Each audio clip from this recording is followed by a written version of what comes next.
하나님의 말씀은 로마서 8장입니다. 로마서 8장 28절 말씀부터 30절 말씀까지 봉독합니다. 신약성경 250페이지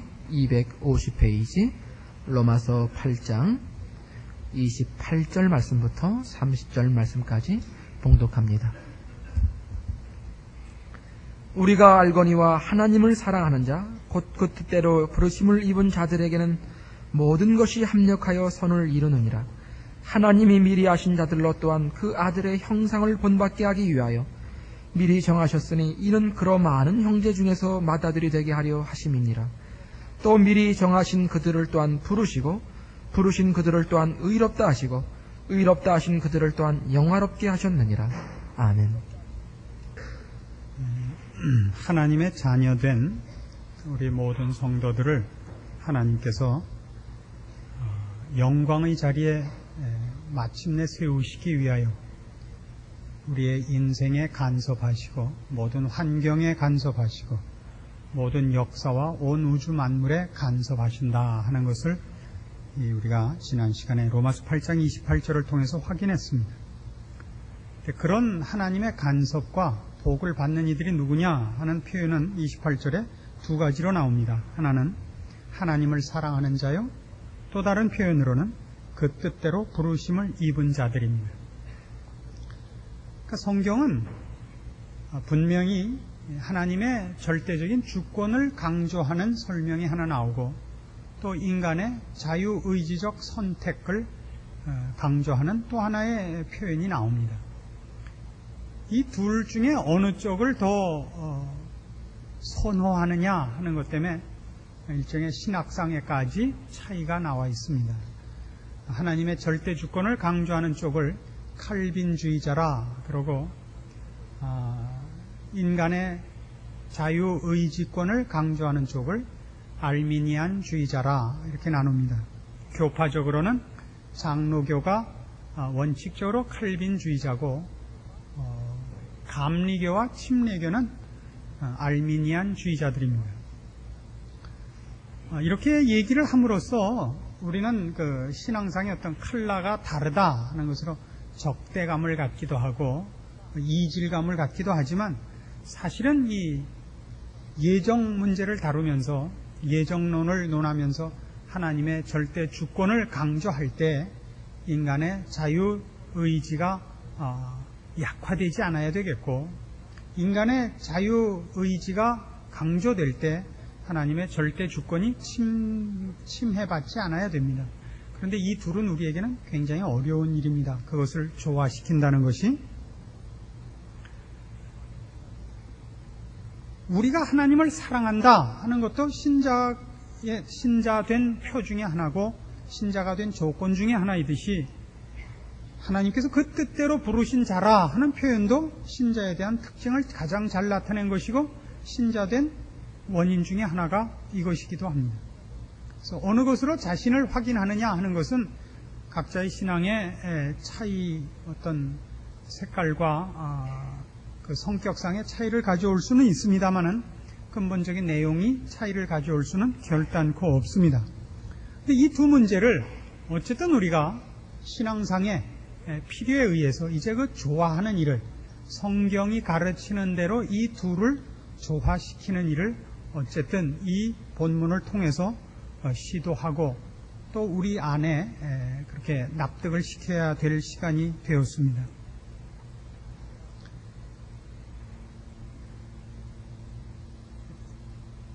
우리가 하나님의 이 예정과 전지전능하심과 그 의지와 주권을 높이면 높일수록 인간들은 자기가 할 바를 알지 못하게 되고 책임의 한계, 노력의 한계를 자꾸 놓아버리게 되는 그런 현실을 맛보게 됩니다. 하나님의 주권을 강조하면 사람들이 이런 질문을 맨 처음 하게 됩니다. 선악과를 왜 만드셨는가? 하나님은 선악과 만들어 놓으시고서 인간이 먹을 줄 알았는가 몰랐는가?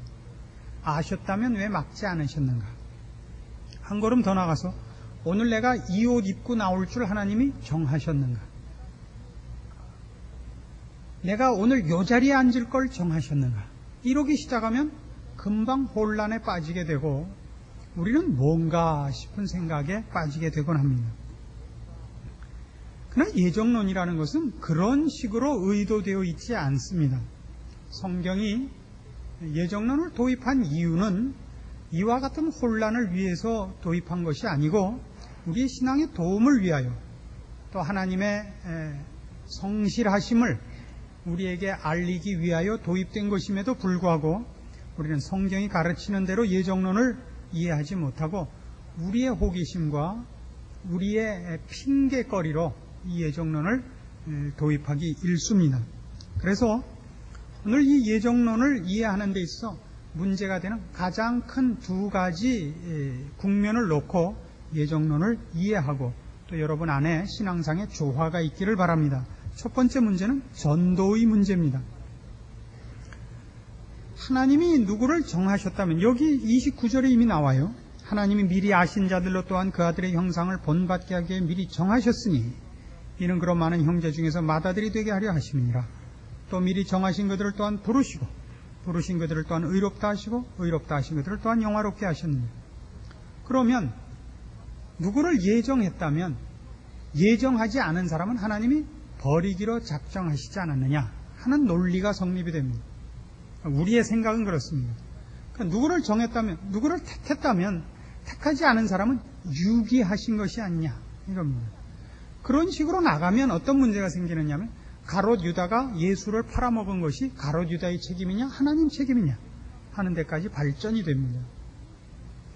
성경은 조금 전에도 말씀드린 바와 같이 그런 인간의 책임을 논하는 데 있어서는 예정론을 도입하고 있지는 않습니다. 그래서 전도 문제도 하나님이 누구를 택했다면 놔둬도 구원받을 것 아니냐, 안 택했다면 노력을 해도 헛수고 아니냐 라는 식의 논리는 통하지 않습니다. 지난주에 잠깐 살펴본 바와 같이 하나님은 그 목적을 정하실 뿐 아니라 그 목적을 이루시는 수단도 정하십니다. 전도하라 하시면 우리는 전도해야 됩니다. 그런데 전도의 문제에 있어서는 예정론은 묘한 위치를 차지하고 있는 것을 보게 됩니다. 사도행전 13장에 가보십시오.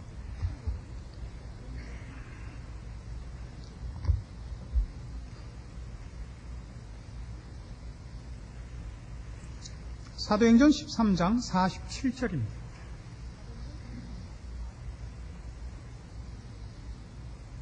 주께서 이같이 우리를 명하시되 내가 너를 이방의 빛을 삼아 너로 땅끝까지 구원하게 하리라 하셨느니라 하니 이방인들이 듣고 기뻐하여 하나님의 말씀을 찬송하며 영생을 주시기로 작정된 자는 다 믿더라.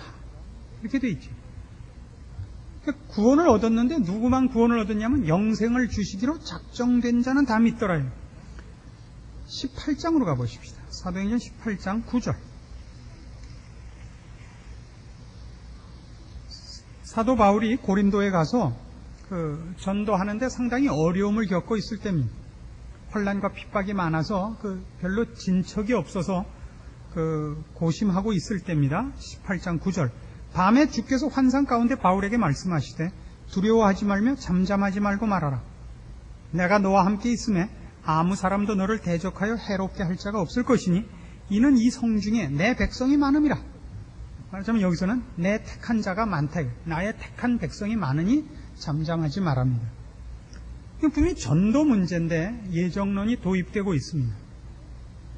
그러나 이 부분은 구원을 필요로 하는 대상들을 향하여는 예정론이 설명되고 있지 않습니다. 구원을 전하고 있는 복음의 사역자 된 바울에게는 예정론이 도입되고 있어도 이 도를 받고 구원을 얻어야 하는 대상자들에게는 예정론이 도입되는 적이 없다는 것을 분명히 할 필요가 있습니다. 조금 전에 봤던 우리 13장 47절 48절로 돌아가시면 영생을 주시기로 작정된 자는 다 믿었는데 이것이 어떤 전도의 결과냐 하면 같은 13장 13절에서부터 39절까지 사도 바울의 전도 설교의 결과입니다. 그 전도 설교가 내용이 전부 뭐냐 하면 너무 기니까 나중에 여러분이 집에 가서 숙제로 보시고 39절만 보세요. 38절부터 봅시다. 38절, 39절입니다. 그러므로 형제들아, 너희가 알 것은 이 사람을 힘입어, 이 사람은 지금 예수 그리스도입니다. 이 사람을 힘입어 죄사함을 너희에게 전하는 이것이며, 또 모세의 율법으로 너희가 의롭다 하심을 얻지 못하던 모든 일에도 이 사람 예수를 힘입어 믿는 자마다 의롭다 하심을 얻는 이것이니라. 즉 전도에는 뭐만 요구되고 있냐면 자유의지와 우리의 결정만이 요구되고 있습니다. 전도적 차원에서는 이 예정론은 도입되지 않습니다. 불신자를 향한 모든 구원에 관한 설교와 이 전도는 회개하라와 예수를 믿으랍니다. 18장 아까 우리 9절 10절에서 잠잠하지 말라, 이 성 중에 내 백성이 많다 한 이 말씀도 5절 그 전도의 내용은 뭐였냐 하면, 실라와 디모데가 마게도냐로서 내려오매 바울이 하나님의 말씀에 붙잡혀 유대인들에게 예수는 그리스도라 밝히 증거한 것입니다. 그러니까 복음을 전할 때, 구원을 선포할 때, 그래서 구원을 필요로 하는 불신자들을 향하여 하는 얘기 속에는 예정론은 들어가 있지 않습니다. 그건 언제나 예수를 믿으라와 회개하라 뿐입니다. 가장 대표적인 전도 설교를 봅시다. 사도행전 2장 베드로의 첫 설교입니다. 긴 설교는 생략하고 결론을 봅시다. 2장 36절 이 설교의 결론이 뭔가 보세요. 그런즉 이스라엘 온 집이 정령 알지니 너희가 십자가에 못 박은 이 예수를 하나님이 주와 그리스도가 되게 하셨느니라. 이거예요. 이 예수가 바로 우리를 구원 얻게 하는 유일한 길이요, 유일한 방법이라. 이분이 그리스도라, 메시아라, 우리를 구원하실리라, 이겁니다. 그러니까 묻습니다. 37절 저희가 이 말을 듣고 마음에 찔려 베드로와 다른 사도들에게 물어 가로되 형제들아 우리가 어찌할꼬 하거늘. 뭐라 그래요? 베드로가 가로되 너희가 회개하여 각각 예수 그리스도의 이름으로 세례를 받고 죄사함을 얻으라. 그리하면 성령을 선물로 받으리랍니다. 회개하라, 예수를 믿으랍니다. 회개하라, 예수를 믿으라. 이것이 전도입니다.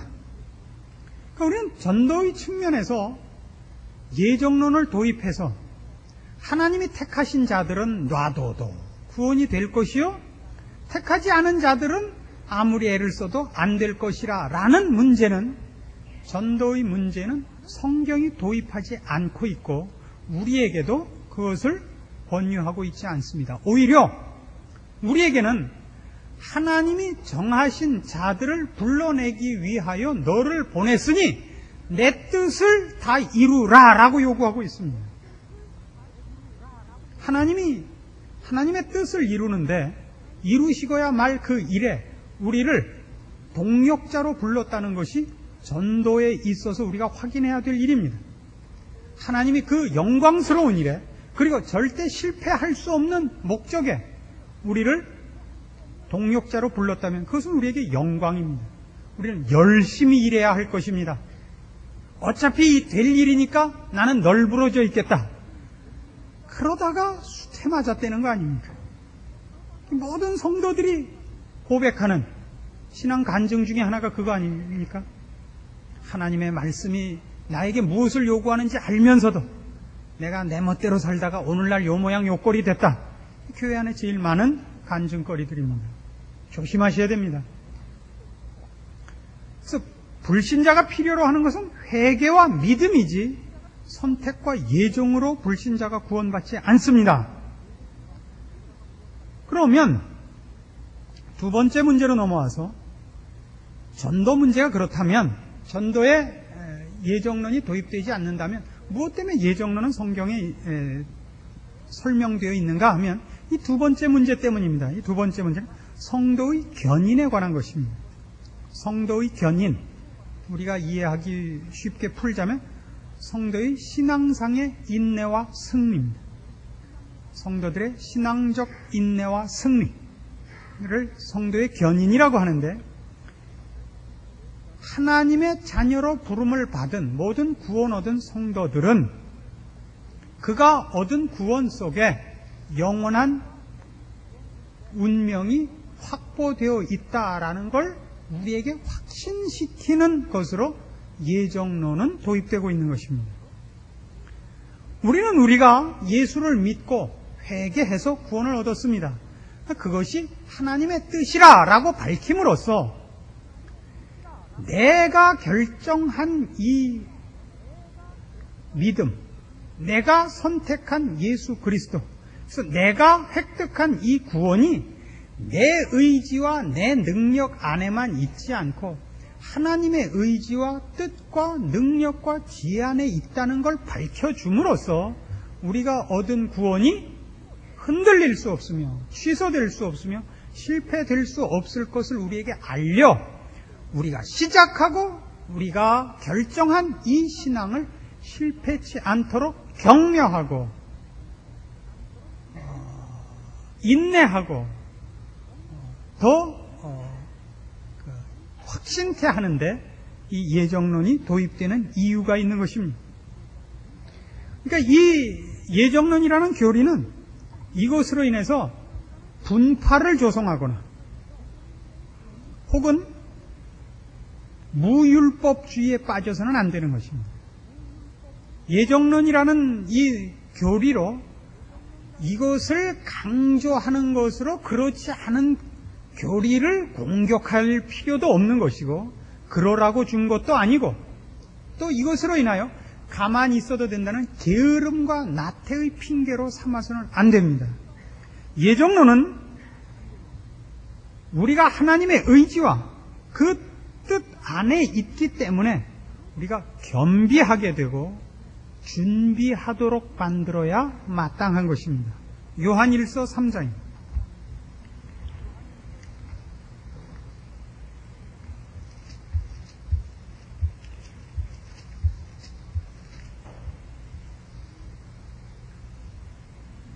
요한일서 3장 2절입니다.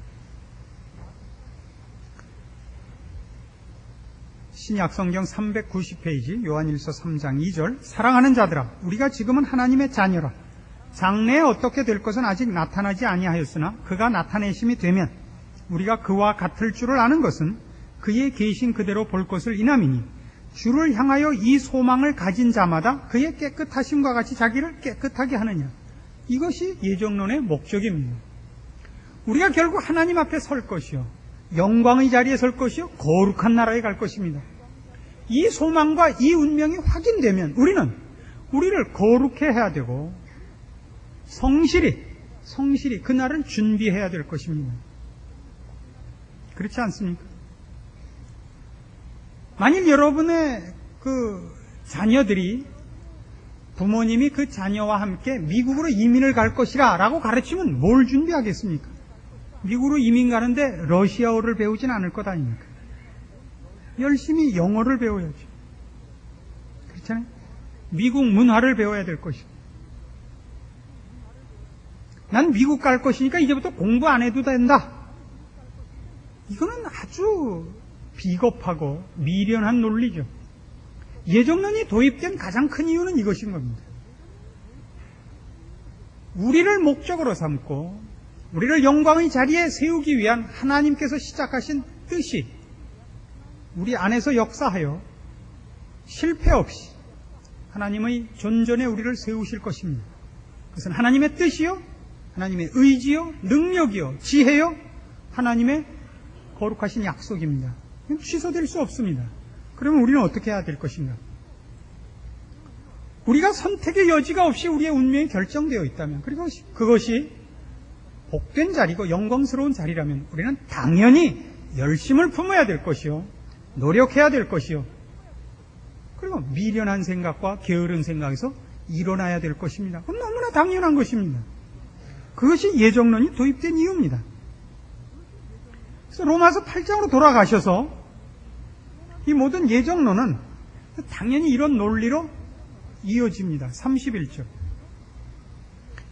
그런즉 이 일에 대하여 우리가 무슨 말하리요? 만일 하나님이 우리를 위하시면 누가 우리를 대적하리요? 자기 아들을 아끼지 아니하시고 우리 모든 사람을 위하여 내어주시니가 어찌 그 아들과 함께 모든 것을 우리에게 은사로 주지 아니하시겠느냐? 누가 능히 하나님의 택하신 자들을 송사하리요? 의롭다 하신 이는 하나님이시니 누가 정죄하리요? 죽으실 뿐 아니라 다시 살아나신 이는 그리스도 예수시니 그는 하나님 우편에 계신 자요 우리를 위하여 간구하시는 자시니라. 31절에서 34절까지 이 모든 얘기의 논리는 단 하나입니다. 핵심이 하나님이 나를 편든다면 무엇으로 하나님이 하시려는 일을 방해하거나 취소시킬 수 있겠는가? 이것이 예정론이 도입되는 이유요 핵심되는 내용입니다. 하나님이 내 편이요 하나님이 나에게 어떤 목적을 갖고 계신다면 그것이 어떻게 취소될 수 있겠는가? 그렇게 함으로써 무엇을 확인시키려고요? 하나님 앞에 구원을 얻은 우리가 비록 그 전에는 그것이 나의 결정이요 나의 선택으로 구원을 얻었다고 생각했을지라도 그것이 하나님이 시작하신 일의 결과인 것을 확인한다면 이제 우리는 그 영원한 목적이 이루어질 것을 확신할 것이요. 그것이 확신된다면 우리는 이 세상에서 우리의 신앙생활 속에서 일어나는 모든 어려움을 넉넉히 극복할 수 있을 것이요. 나의 미련과 연약함으로도 내가 얻은 구원의 영광스러운 자리를 취소시킬 수 없다는 확신 때문에 우리는 승리할 수 있을 것입니다. 여기에 예정론이 도입된 이유가 있는 것입니다. 우리를 위로하고 분발시키고 인내케 하고 승리케 하기 위한 것입니다. 예정론은 그것 이상 다른 이유로는 써먹어서는 안 되는 것입니다. 그래서 앞에 있었던 전도 문제도 결국 예정론은 어디에만 도입되고 있느냐 하면 예수를 믿어야 될 필요가 있는 불신자들을 위해서는 설명되고 있지 않습니다. 저들에게는 오직 회개와 예수를 믿을 것을 촉구하고 있습니다. 그런데 이 일을 전하는 사도들이 그 사역자가 그 일의 어려움과 전도했을 때의 반응의 그 냉정함 때문에 생길 수 있는 그 좌절 이것을 극복해 하기 위해서만 예정론이 도입된 것을 아까 보셨습니다. 그렇죠? 그래서 우리의 신앙생활 속에서도 마찬가지입니다. 하나님이 내 편을 들었습니다. 그걸 우리가 무엇으로 알죠? 내가 예수를 믿은 것으로 압니다. 우리가 결정했습니다. 우리가 선택했습니다. 그러나 그것이 하나님의 뜻이었기 때문에 하나님이 내 편이었기 때문에 내가 구원을 얻었다는 것을 알게 함으로써 내 책임을 무산시키자는 것이 아니고 내 선택권을 배제시키자는 것이 아니고 내가 얻은 구원이 하나님의 뜻 안에서 이루어졌기 때문에 그 결과와 목적도 확실하다는 걸 확인케 하여 이미 구원을 얻은 신자들로 하여금 그 신앙생활 도상에서 일어나는 모든 좌절과 어려움과 회의와 실패와 시행착오를 극복해 하기 위하여 우리에게 준 위로와 확신의 말씀이라는 것을 분명히 하자 이겁니다. 좋습니까? 그 위로는 여러 가지로 나타납니다. 예를 들면 고린도전서 15장 같은 데를 가보십시오. 고린도전서 15장 57절 52절부터 봅시다. 고린도전서 15장 52절 나팔소리가 나며 죽은 자들이 썩지 아니할 것으로 다시 살고 우리도 변화하리라. 이 썩을 것이 불갑을 썩지 아니할 것을 입겠고 이 죽을 것이 죽지 아니함을 입으리로다. 57절 우리 주 예수 그리스도로 말미암아 우리에게 이김을 주시는 하나님께 감사하노니 그러므로 내 사랑하는 형제들아 견고하며 흔들리지 말며 항상 주의 일에 더욱 힘쓰는 자들이더라. 이는 너희 수고가 주 안에서 헛되지 않은 줄을 알미니라. 자 보십시오. 마지막 날에 주님 다시 오시는 날 나팔소리와 함께 주님께서 재림하실 겁니다. 그때 우리가 다 부활할 것입니다. 그런데 이 부활의 장면을 잘 보십시오. 왜 우리에게 이김을 주시는 하나님이라고 표현을 해야 되느냐 하면 시체가 나팔소리를 듣고 일어날 수는 없습니다. 나팔소리를 우선 들을 수가 없고 들어도 지가 일어날 수가 없습니다. 들을 수 있으면 시체가 아니고 일어날 수 있어도 시체가 아닙니다. 시체는 들을 수도 일어날 수도 없습니다. 나팔소리가 나고 우리가 부활한다는 건 부활시켜 주기 때문입니다. 그렇죠? 그렇게 우리의 결국은 하나님께서 주시는 이김으로 하나님께서 주시는 승리로 마감될 것입니다. 우리가 승리한다기보다 승리는 하나님께서 정하시고 주시기로 했기 때문에 우리의 것이 될 것입니다. 마치 주님 다시 오시는 날 우리가 부활할 때 우리가 우리를 부활시키는 것이 아니라 주님께서 우리를 부활시켜 주시는 것 같이 승리도 우리의 것이 그때 될 것입니다. 그러므로 무엇을 기억해야 됩니까? 내가 가만히 있어도, 내가 널브러져 있어도 주께서 나를 일으켜 주실 것이라고 의타적으로 되라는 뜻이 아니라, 승리가 우리의 것이니 어느 쪽으로 써먹으라고요? 낙심하지 말고 흔들리지 말고 주의 일에 계속 힘쓰라고요. 우리가 오늘날 신앙생활을 하면서 우리가 우리 자신을 평가하면 우리는 하나도 자랑할 것은 없고 늘 잘못한 것뿐이고, 이 정도 해갖고 무슨 하나님께 도움이 되겠으며, 이런 꼴로 무슨 하나님 앞에 하나님의 자녀라는 이름으로 부름을 받을 자격이 있겠는가 하는 여러분의 절망과 여러분의 자책감, 이것으로 실망하지 말고 있으라는 겁니다. 그걸로 포기하지 말라는 것입니다. 우리가 하는 일이 다만 오병이어에 불과하더라도, 오병이어, 병 5개 말고 떡 5개, 보리떡 5개와 물고기 2마리 같을지라도 그것으로 주께서 5,000명을 먹이신 것 같이, 오늘 우리가 볼 때 이것도 믿음인가, 이것도 신앙생활인가 라고 여러분이 생각하고 좌절하고 자책하는 그 모든 것으로 하나님께서 여러분의 인생을 들어 쓴다는 걸 잊지 마십시오. 여러분이 고민하고 괴로워하고 갈등하는 것으로도 하나님께서는 넉넉히 큰 일을 하십니다.